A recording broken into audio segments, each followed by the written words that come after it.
అందరికీ జేబీఎం. నేను Rajesh Mahasena. Welcome to Mahasena media.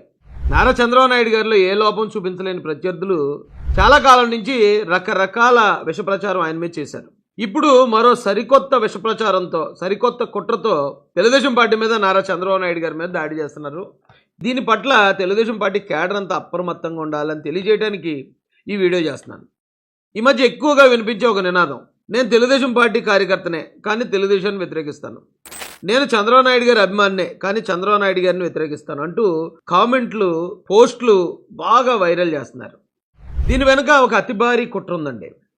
ఎందుకంటే గతంలో చంద్రబాబు నాయుడు గారి మీద ఇలాంటివి చాలామంది చేశారు. రాజశేఖర రెడ్డి గారు ఉన్నప్పుడు వ్యవసాయం దండగా అన్నారు చంద్రబాబు నాయుడు గారు అనే ఒక ఆరోపణతో ఆయన చాలామంది రైతులను మోసం చేసి ఓట్లు సంపాదించగలిగారు వైఎస్ రాజశేఖర రెడ్డి గారు. ఇక జగన్మోహన్ రెడ్డి గారి హయాం వచ్చిన తర్వాత ఇలాంటి విష ప్రచారాలు పతాక స్థాయికి చేరాయి.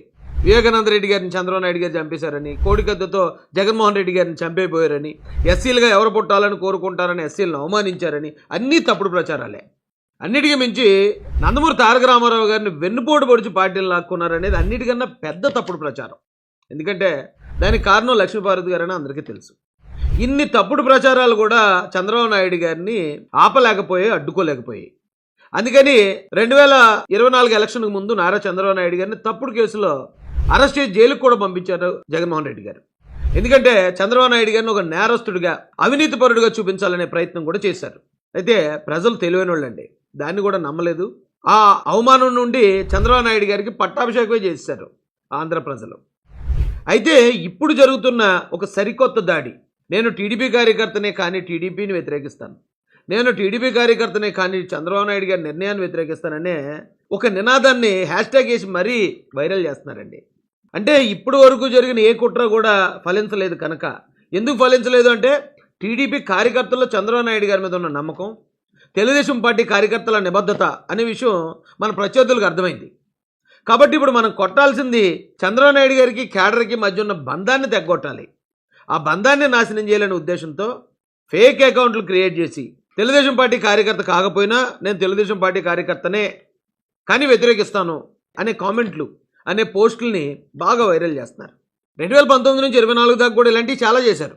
జనసేన కార్యకర్త ముసుగేసుకుని టీడీపీని తిట్టడం, టీడీపీ కార్యకర్త ముసుగేసుకుని జనసేన పార్టీని తిట్టడం, కాపు కులస్తుల పేరుతో కమ్మ కులస్తులను తిట్టడం, కమ్మ కులస్తుల పేరుతో ఎస్సీ కులస్తులను తిట్టడం, ఇలా రకరకాల స్ట్రాటజీలు ప్లే చేశారు. ఏమీ కూడా వర్కౌట్ అవ్వలేదు. అందుకని ఈ సరికొత్త కుట్రతో మళ్ళీ మన ముందుకు వచ్చారు. దీన్ని టీడీపీ పార్టీ కేడర్ అంతా సమర్థవంతంగా తిప్పికొట్టాలి. ఎందుకంటే మొన్న జీవీ రెడ్డి గారి ఇష్యూ జరిగింది. జీవీ రెడ్డి గారు అంటే తెలుగుదేశం పార్టీ కార్యకర్తలందరికీ అభిమానం ఉంది, కానీ చంద్రబాబు నాయుడు గారిని మించిన అభిమానం కాదు. ఏ తెలుగుదేశం కార్యకర్త కూడా చంద్రబాబు నాయుడు గారి నిర్ణయాన్ని పబ్లిక్గా వ్యతిరేకించే సాహసం ఎవ్వరూ చేయరు తెలుగుదేశం పార్టీలో. చంద్రబాబు నాయుడు గారికి చెడ్డ పేరు వచ్చే విధంగా ఎవ్వరూ కూడా కామెంట్లు కానీ పోస్టులు కానీ చేయరు. అయినా కూడా జీవీ రెడ్డి గారు ఉదంతాన్ని అడ్డుపెట్టుకుని కార్యకర్తలకి చంద్రబాబు నాయుడు గారికి మధ్య గ్యాప్ క్రియేట్ చేయడానికి చాలా గట్టిగా ప్రయత్నించారు. అలాగే నిన్నగాక మొన్న ఒక యూట్యూబ్ ఛానల్కి చెందిన ఒక జర్నలిస్ట్ కూడా, అతను తెలుగుదేశం పార్టీకి అన్ని వ్యతిరేకంగా పెడతాడు. తెలుగుదేశం పార్టీ ఎమ్మెల్యేలని చులకన చేసి అతను వీడియోలు మాట్లాడతాడు. చంద్రబాబు నాయుడు గారికి, లోకేష్ గారికి వాళ్ళ నిర్ణయాలు తప్పని చెప్తాడు. ఆ కింద కామెంట్లు మనం గమనిస్తే, నేను తెలుగుదేశం పార్టీ కార్యకర్తనే అయినా మీరు చెప్పిందే కరెక్ట్, నేను తెలుగుదేశం పార్టీ కార్యకర్తనే అయినా లోకేష్ గారు, చంద్రబాబు నాయుడు గారు చేసింది రాంగ్ అనే ఒక తప్పుడు విష ప్రచారం, ఒక కుట్ర ఒకటి నడిపిస్తున్నారు. దీని ద్వారా ఏం జరుగుతుందంటే చూసిన వాళ్ళు ఓకే టీడీపీ కార్యకర్తలు వ్యతిరేకిస్తున్నారంటే నిజంగానే అక్కడ ఏదైనా తప్పు జరుగుతుందేమో అని న్యూట్రల్ ఓటింగ్ భావించాలి అని వాళ్ళు లక్ష్యంగా పెట్టుకుని పనిచేస్తున్నారు. దీన్ని ఇమీడియట్గా తిప్పికొట్టాలండి. ఆ కామెంట్లు పెట్టేవాళ్ళు ఎవరో మనం కనపడలేదు. ఎందుకంటే యూట్యూబ్లో ఆ కామెంట్ పెట్టేవాడు ఎవడో, వాడికి సంబంధించిన ప్రొఫైల్ ఏంటి, వాడి ఫోటో ఏంటి ఏమీ ఉండదు. అదే ఫేస్బుక్ అయితే కనీసం ఆ ప్రొఫైల్ని చూసి అది ఫేక్ అకౌంటా లేకపోతే ఒరిజినల్ అకౌంట్ అన్నా కనిపెట్టవచ్చు. కానీ యూట్యూబ్లో అలా చేయడానికి అవకాశం ఉండదు.